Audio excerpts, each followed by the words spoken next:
राजस्थान में सचिन पायलट को मुख्यमंत्री बना देना चाहिए, क्योंकि राजस्थान की जनता ऐसा चाहती है, और कांग्रेस पार्टी की कमान प्रियंका गांधी को सौंप देनी चाहिए। नमस्कार साथियों, जय हिंद जय भारत। इसी साल के अंत में होने वाले राजस्थान के विधानसभा के चुनावों को लेकर के राजस्थान की सियासत इन दिनों गर्म नजर आ रही है। राजस्थान में वर्तमान में कांग्रेस पार्टी की सरकार है और यहां के मुख्यमंत्री अशोक गहलोत राजस्थान की जनता को लुभाने के लिए लोक लुभावने वादों के सहारे राजस्थान की जनता को अपने खेमे में करने की हर संभव कोशिश करते नजर आ रही है। लेकिन कांग्रेस पार्टी के भीतर चल रही अंदरूनी कलह ने कांग्रेस पार्टी को झकझोर करके रख दिया है। दूसरी तरफ भारतीय जनता पार्टी कांग्रेस को खदेड़ करके इस बार राजस्थान में सरकार बनाने के दावे कर रही है। लेकिन अशोक गहलोत ने बजट के सहारे कई ऐसी घोषणाएं कर दी हैं जिससे राजस्थान की जनता को फिर से अपने पाले में कर सके। साल के अंत में राजस्थान की 200 विधानसभा की सीटों पर चुनाव होने वाले हैं,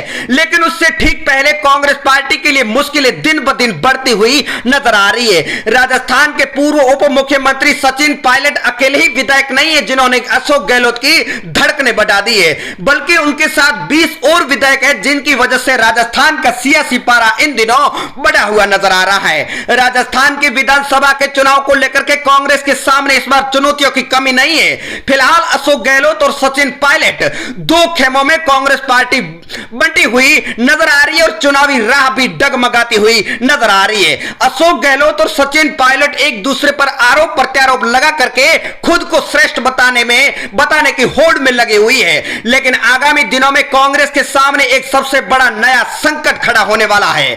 यह संकट प्रदेश के 13 निर्दलीय विधायक और बहुजन समाज पार्टी को छोड़कर के कांग्रेस में शामिल होने वाले 6 विधायकों ने लाकर रख दी है। 2.5 साल पहले जब कांग्रेस पर संकट के बादल मंडराने लगे थे, तब बहुजन समाज पार्टी के 6 विधायक और 13 निर्दलीय विधायकों ने सरकार का साथ दिया। उन्हीं की वजह से प्रदेश में कांग्रेस की सरकार बच पाई थी। बहुजन समाज पार्टी से आने और निर्दलीय विधायकों की अधिकतर कांग्रेस पृष्ठभूमि के ही है। ऐसे में यह तय माना जा रहा है कि आगामी विधानसभा के चुनाव में यह पार्टी से टिकट मांगेंगे। लेकिन अशोक गहलोत इस बार गुजरात में जो बीजेपी ने पत्ता खेला था वही पत्ता खेलने वाले हैं। अशोक गहलोत 2 साल 2023 की विधानसभा के चुनाव में 60 से 65 पुराने विधायकों का टिकट काट सकते हैं और नए चेहरों पर दांव लड़ने का फैसला करने वाले हैं। ऐसे में राजस्थान के चुनावों से पहले राजस्थान में कांग्रेस के विधायकों में बगावती तेवर भी देखने को मिलेंगे।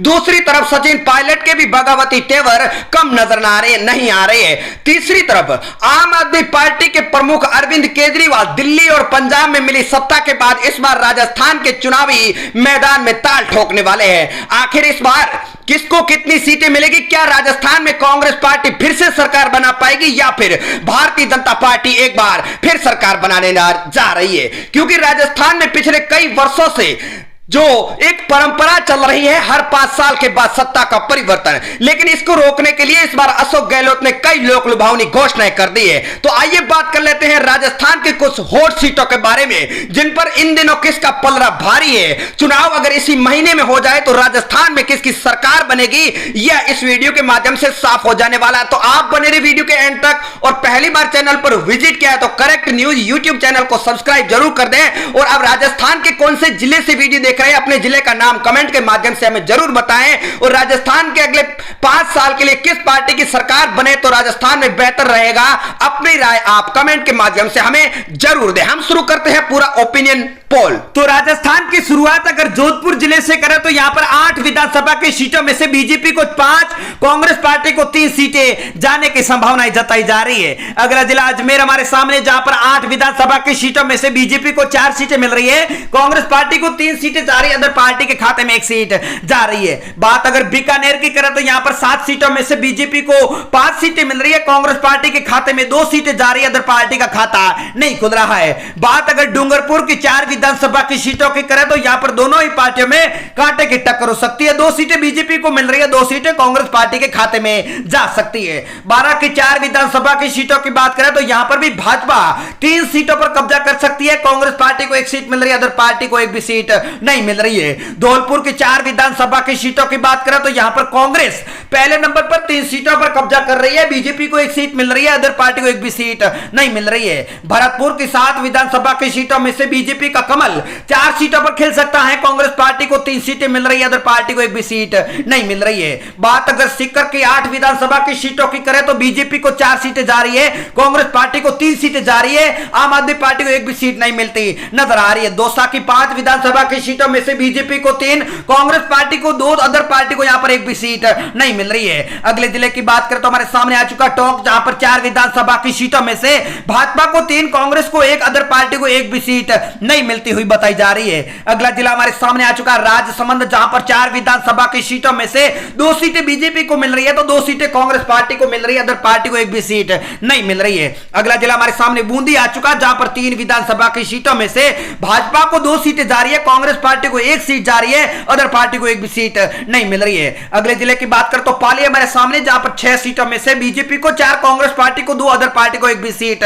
नहीं मिलती हुई बताई जा रही है। अगले जिले की बात करें तो हनुमानगढ़ हमारे सामने, जहां पर 5 विधानसभा की सीटों में से भाजपा को 3 सीटें मिल रही है, कांग्रेस पार्टी को 1 सीट मिल रही है, अदर पार्टी का खाता नहीं खुलता बताया जा रहा है। बात अगर चूरू की 6 विधानसभा की सीटों की करें तो भाजपा को 4 सीटें जा रही है, कांग्रेस पार्टी को 2 सीटें जा रही है, अदर पार्टी को एक भी सीट नहीं मिलती बताई जा रही है। बात अगर जैसलमेर की करें तो यहां पर 2 विधानसभा की सीटों में से एक पर बीजेपी का कमल खिल रहा है तो एक पर कांग्रेस पार्टी को जीत मिल रही है। बात अगर झुंझुनू की 8 विधानसभा की सीटों की करें तो भाजपा को 4, कांग्रेस पार्टी को 3, आरएलपी के खाते में 1 सीट जा रही है तो अदर को एक भी सीट नहीं मिलती हुई बताई जा रही है। बात अगर गंगानगर की 6 विधानसभा की सीटों की करें तो भाजपा को 3 सीटें मिल रही है, कांग्रेस पार्टी को 2 सीटें जा रही है, आरएलपी के खाते में 1 सीट जा रही है। जालोर की 5 विधानसभा की सीटों में से भाजपा का कमल 3 सीटों पर खिल सकता है, कांग्रेस पार्टी को 2 सीटें जा रही है, अदर पार्टी को एक भी सीट नहीं मिल रही है। उदयपुर की 8 विधानसभा की सीटों में से बीजेपी को 4, कांग्रेस को 3, अदर के खाते में 1 सीट जाती हुई बताई जा रही है। बात अगर प्रतापगढ़ की 2 सीटों की करें तो यहां पर बीजेपी को 1 सीट मिल रही है तो 1 सीट पर कांग्रेस का भी कब्जा होता हुआ बताया जा रहा है। अगला जिला हमारे सामने आ चुका चित्तौड़गढ़, जहां पर 5 विधानसभा की सीटों में से भाजपा को 3 सीटें मिल रही है, कांग्रेस पार्टी के खाते में 2 सीटें जा रही है, अदर पार्टी को एक भी सीट नहीं मिल रही है। झालावाड़ की 4 विधानसभा की सीटों में से बीजेपी यहां पर प्रचंड जीत हासिल करती हुई 3 सीटों पर कब्जा कर रही है तो कांग्रेस पार्टी के खाते में 1 सीट जा सकती है। सवाई माधोपुर जहां पर 4 विधानसभा की सीटें, यहां पर भी दोनों पार्टियों में कांटे की टक्कर बताई जा रही है, 2 सीटों पर बीजेपी तो 2 पर कांग्रेस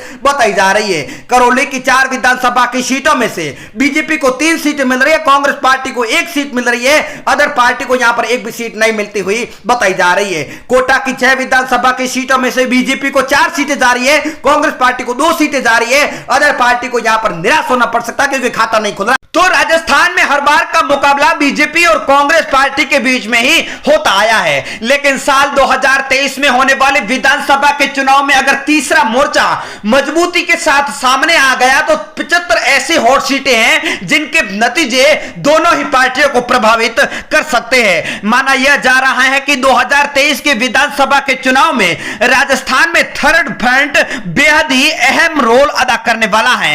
इस फ्रंट ने राजस्थान की सियासी हलचल को और भी हवा दे दी है। राजस्थान में अगर बात करें तीसरे मोर्चे में मजबूत पार्टी की तो आरएलपी के प्रमुख हनुमान बेनीवाल ने राजस्थान में दोनों ही पार्टियों की हलचलें इन दिनों बढ़ा दी है। पिछले दिनों हनुमान बेनीवाल ने एक तरफ जहां पर सचिन पायलट के साथ आगे आकर के अलग पार्टी बनाने का प्रस्ताव लाकर रख दिया था, तो वहीं दूसरी ओर खुद उनके आम आदमी पार्टी के प्रमुख अरविंद केजरीवाल और पंजाब के सीएम भगवंत मान के साथ भी इनकी तस्वीरें सामने आई थी। इसी बीच राजस्थान के पूर्व डिप्टी सीएम सचिन पायलट ने अपनी ही सरकार के खिलाफ जब अनशन में इन दोनों ही संभावनाओं को हवा और भी दे दी थी। चुनावी साल में पल पल बदल रही सियासी हवा के बीच हमने यह जाना है कि राजस्थान में 2023 के विधानसभा के चुनाव में अगर थर्ड फ्रंट मजबूती के साथ खड़ा होता है तो राजस्थान की राजनीति पर कितना असर होगा। इसके साथ अगर थर्ड फ्रंट हावी रहता है तो बीजेपी और कांग्रेस दोनों पार्टियों को नुकसान पहुंचा सकता है। हम आपको बता देते हैं कि हनुमान बेनीवाल की आरएलपी पार्टी राजस्थान में लगातार मजबूत होती नजर आ रही है। आरएलपी ने 2018 के विधानसभा के चुनाव में 3 सीटों पर जीत हासिल की थी, तो वहीं लोकसभा के चुनाव में बीजेपी के साथ गठबंधन करके हनुमान बेनीवाल सांसद भी बने थे। आरएलपी इसलिए प्रभावी है क्योंकि राजस्थान में हुए उपचुनाव में आरएलपी का प्रदर्शन भी अच्छा माना जा रहा है। उपचुनाव के अगर परिणाम देखें तो आरएलपी करीब बीजेपी के बराबर खड़ी नजर आई थी। राजस्थान में हुए 8 उपचुनाव में से 6 पर कांग्रेस ने जीत दर्ज की थी, तो वहीं एक सीट पर बीजेपी तो एक सीट पर आरएलपी खड़ी थी। आरएलपी ने खींवसर सीट पर अपने नाम की थी।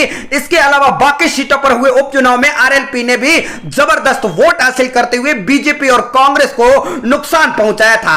सरदार शहर में हुए पिछले उपचुनाव में आरएलपी ने 46,000 वोट लेकर के सामने आई, जबकि जीत का अंतर 17,000 वोट रहा था। इसी तरह वल्लभ नगर में भी आरएलपी ने 45,000 वोट हासिल किए थे।